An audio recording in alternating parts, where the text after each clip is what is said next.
Welches Modell solltest du kaufen und bei welchem solltest du die Finger weglassen? Wer zum Sportwagenhändler seines Vertrauens geht, stellt sich unweigerlich diese Frage. Damit du das bei deinem Sportwagenkauf 2024 einschätzen kannst, geben wir dir unsere Einschätzung zu unseren 10 Tops und Flops an die Hand. 5 Modelle sind ein absoluter Kauf und von 5 würden wir absolut abraten, wenn es dir um das Thema Werterhalt geht. Wir zeigen dir abwechselnd ein Top- und ein Flop-Fahrzeug und arbeiten uns zum Modell mit der besten und der schlechtesten Marktdynamik vor. Kurz zu unseren Bewertungskriterien. Wir bewerten die Fahrzeuge anhand von 3 Merkmalen: Nachfrage, Standzeit und Preis.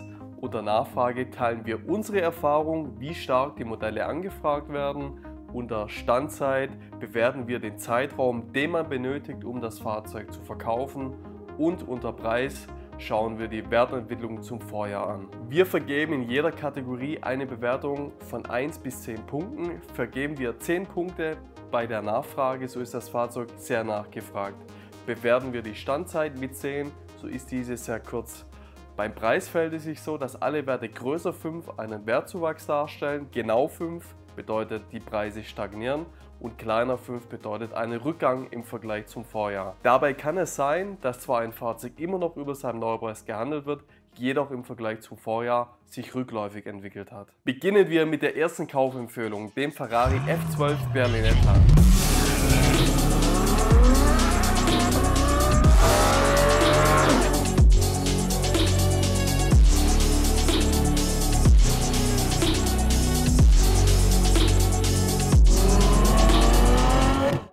Ausgestattet mit einem 6,3 Liter V12 Motor erreicht er über 340 km/h, beschleunigt von 0 auf 100 in nur 3,1 Sekunden. Ein Meisterwerk italienischer Ingenieurskunst und für viele schöner als ein Nachfolger der 812. Der Ferrari F12 verzeichnet bei uns immer eine hohe Nachfrage, insbesondere in beliebten Farben wie Grigio Silverstone oder Schwarz mit einer Laufleistung kleiner 35.000 Kilometer. Optimalerweise ist es noch ein Modell ab Modelljahr 2014. Die Standzeiten sind moderat, aber meistens benötigt man etwas länger als bei einem Porsche 911 in der gleichen Preiskategorie. Preislich sehen wir jedes Jahr einen moderaten Anstieg von 5 bis 10%. Insgesamt vergeben wir dem Fahrzeug 6 Punkte, eine klare Kaufempfehlung, aber wartet ab. Nachher kommen noch Fahrzeuge, die deutlich nachgefragter sind. Machen wir doch direkt mit dem ersten Flop-Fahrzeug weiter, der Porsche Boxster Spyder RS.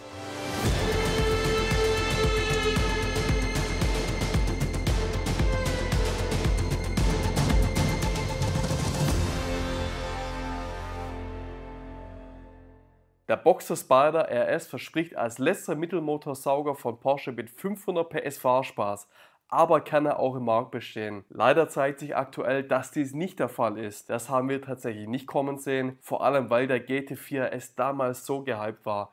Wir selbst haben richtig Verlust mit einem Fahrzeug gemacht und haben es wirklich nicht kommen sehen. Die Nachfrage nach dem Boxster Spyder RS ist verhalten, obwohl es sich um ein RS-Modell handelt. Es sind bereits 40 Fahrzeuge am Markt, was die Situation nicht wirklich verbessert. Die Fahrzeuge stehen überdurchschnittlich lange, meist sind sie brandneu, was die hohen Standzeiten noch erschreckender macht. Aktuell sehen wir keine Preisänderung zum Vorjahr, wenngleich man sagen muss, dass die Fahrzeuge auch erst im 4. Quartal 2023 auf den Markt kamen. Die Fahrzeuge bewegen sich aktuell um den Listenpreis maximal 10.000 Euro darüber. Insgesamt für uns eine Enttäuschung, der Spyder RS mit hier lediglich 4 Punkten und das für ein RS-Fahrzeug. Doch jetzt erstmal eine weitere Kaufempfehlung, der Ferrari 458 Spyder.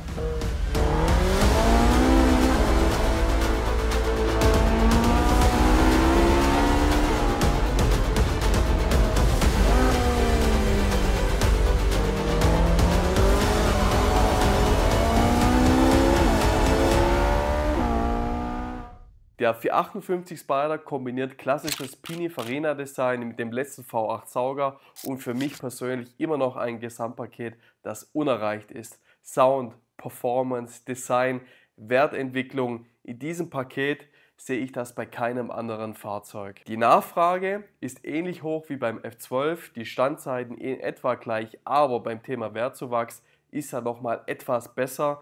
Wir sehen hier im Vergleich zum Vorjahr mehr als 10% Zuwachs und auch auf lange Sicht sehen wir hier weiterhin ein hohes Potenzial. In der Summe etwas über 6 Punkte und damit eine ganz klare Kaufempfehlung. Die nächste Kaufempfehlung dürfte euch noch mehr ansprechen und ist auch für Einsteiger geeignet, also bleibt dran. Aber zunächst kommen wir zum nächsten Flop, dem Ferrari 812 GTS.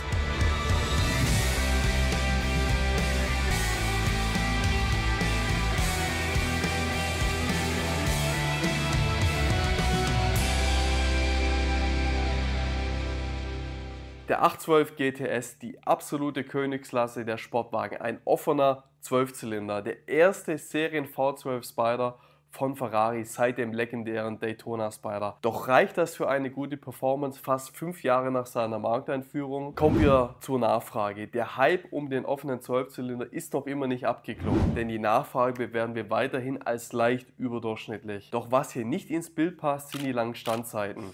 Fast die Hälfte der Fahrzeuge ist länger als ein halbes Jahr inseriert. Wieso ist das so? Wir glauben, 2 Faktoren sind dafür verantwortlich. Zum einen extremer Hype zu Beginn und zum anderen sind viele Käufer über dem Listenpreis eingestiegen und möchten jetzt noch an den hohen Kursen festhalten. Nichtsdestotrotz sind die realen Transaktionspreise deutlich gesunken. Anfang 2023 gegen neuwertige Fahrzeuge noch in etwa 120.000 € über Liste. Jetzt nähern sie sich langsam den Listenpreis an. Mittelfristig könnten sie durchaus darunter fallen. Insbesondere die Ankündigung seines Nachfolgers des Dodici Cilindri, wie spricht man dieses Auto aus? Dodici Cilindri. Dodici, okay, pass auf. Insbesondere die Ankündigung seines Nachfolgers des Dodici Cilindri trägt dazu bei. Also wer kam auf den Namen? Also der neue Ferrari 12-Zylinder. Trotz allem muss man das Gesamtbild sehen und hier wird der 812 GTS immer noch über Neupreis gehandelt. Insgesamt somit 4 Punkte. Hast du ein Thema, das dich brennend interessiert? Schreib es in die Kommentare. Der Kommentar mit den meisten Likes bekommt ein eigenes Video. So, und jetzt kommt ein Fahrzeug, bei dem nahezu alles passt. Der Porsche 991.1 GTS.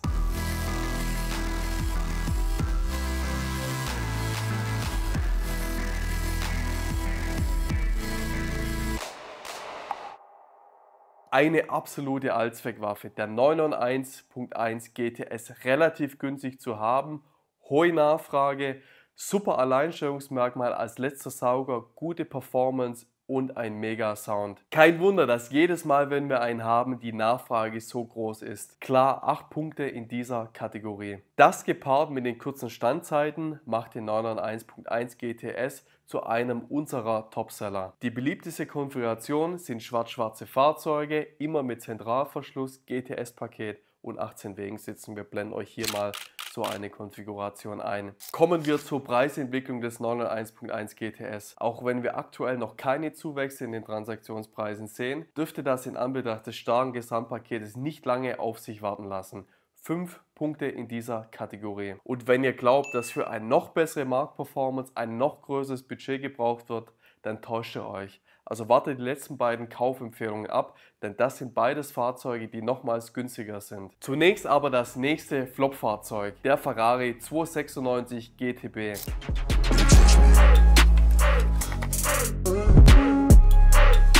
Don't touch me.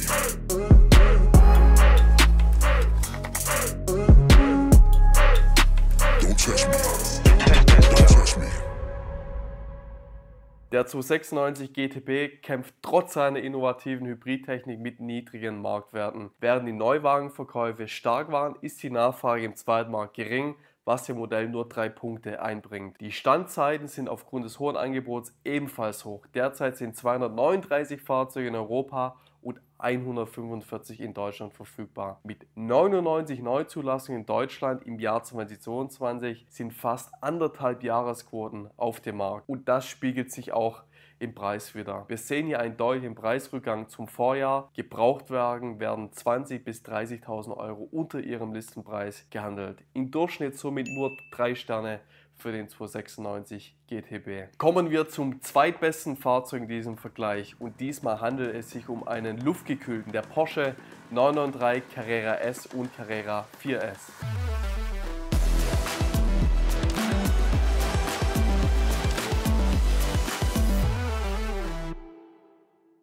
Der Porsche 993 Carrera S und 4S, also der letzte luftgekühlte Porsche hier als Sauger mit der Turbokarosse, der perfekte Youngtimer? Wir glauben ja. Die Nachfrage nach guten Carrera S und 4S ist wirklich hoch.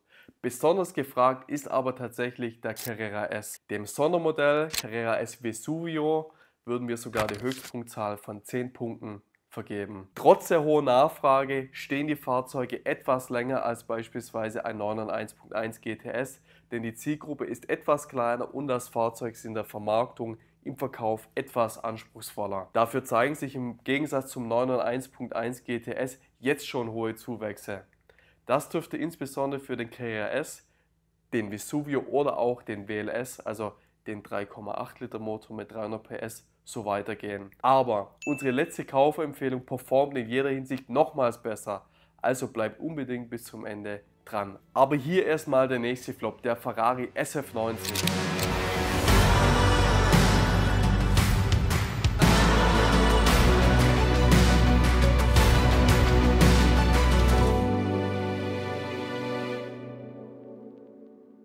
Der SF90, ein technologisches Wunderwerk mit Hybridantrieb, kämpft trotz allem mit schlechten Marktwerten. Eine sehr geringe Nachfrage gepaart mit hohen Standzeiten und einem starken Preisrückgang verschaffen dem SF90 den vorletzten Platz in diesem Vergleich. Inzwischen werden selbst neuwertige Fahrzeuge unterhalb ihres Neupreises gehandelt, bei einer besonderen Konfiguration vielleicht noch zum Listenpreis. Absolut gesehen hat der SF90 damit zwar gar nicht so schlecht performt, aber viele schreckt jetzt schon die rückläufige Preisentwicklung vor dem Kauf eines Exemplars auf dem Zweitmarkt ab. Damit dürfte sich die negative Preisentwicklung nochmals deutlich beschleunigen. Spätestens mit der flächendeckenden Auslieferung des SF90 XX Radale werden die Preise nochmal schneller fallen. Denn man hört, die Besitzer eines SF90 werden dazu angehalten, ihre Fahrzeuge bis zur Auslieferung des Rennablegers zu halten, ansonsten kann ihre Quote verfallen. Bestätigen können wir das zwar nicht, aber es haben schon einige Kunden zu uns gesagt. So, und jetzt dürft ihr richtig gespannt sein, welches Fahrzeug gewinnt unseren Vergleich. Doch bevor wir uns den Gewinner anschauen, kommen wir noch zum Schlusslicht. Das Porsche F-Modell.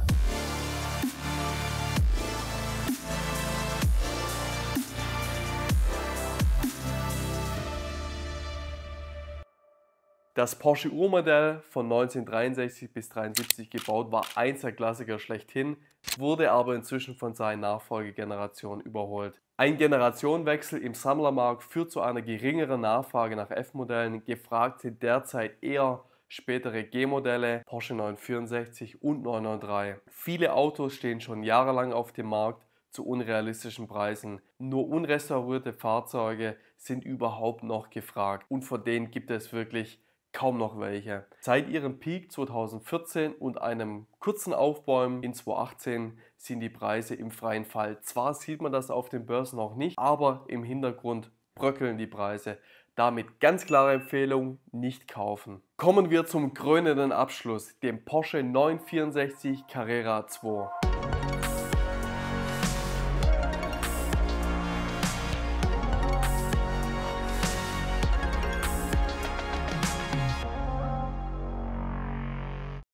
Die Nachfrage nach guten 964 ist wirklich extrem. Insbesondere Coupés sind sehr stark gefragt. Auch Targas und Cabrios erfreuen sich einer hohen Nachfrage, aber aufgrund der ganzen Restomods, beispielsweise Singer oder Kege, die ihre Fahrzeuge auf Basis 964 Coupé aufbauen, wurde der Coupé-Markt in kürzester Zeit praktisch leergeräumt. Die meist nachgefragte Variante ganz klar ein spätes 964 C2 Schalter Coupé mit den gerundeten Kappspiegeln und den 17 Zoll Kappfelgen. Zudem sind Fahrzeuge ab Juni 1990 deutlich begehrter als die früheren Varianten ohne Zylinderfußdichtungen. Bei uns kommt es nicht selten vor, dass wir die Fahrzeuge am selben Tag verkaufen, an dem wir sie inserieren, oder wir sie verkaufen, ohne sie überhaupt am Markt anzubieten. Daher sehr kurze Standzeiten für den 964 Carrera 2 und 9 Punkte in dieser Kategorie. Kommen wir zur Preisentwicklung und hier dürfen wir eines nicht vergessen. Wir sprechen von einem massenproduzierten Standardmodell, das für viele einst der Einstieg in die 911-Welt war.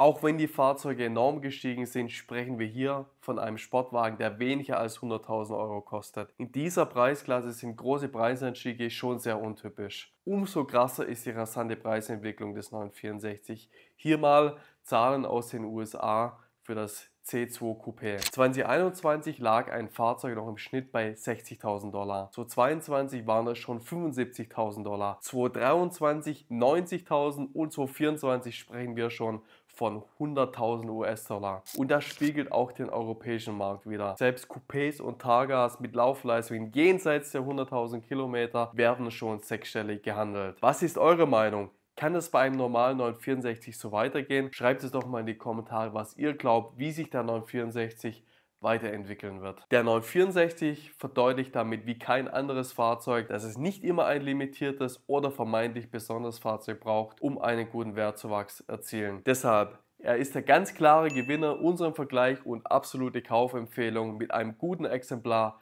könnt ihr auf absehbare Zeit nichts falsch machen. Vielen Dank, dass ihr euch unser Ranking der besten und schlechtesten Sportwagen 2024 angeschaut habt. Und wenn ihr wissen wollt, welche Insider-Infos euch niemand über den aktuellen Sportwagenmarkt verrät, dann dürft ihr unser Video "Was dir niemand über den Sportwagenmarkt 2024 sagt" auf gar keinen Fall verpassen. Bleibt dran, abonniert unseren Kanal und verpasst keine weiteren spannenden Updates. Bis zum nächsten Mal. Ciao.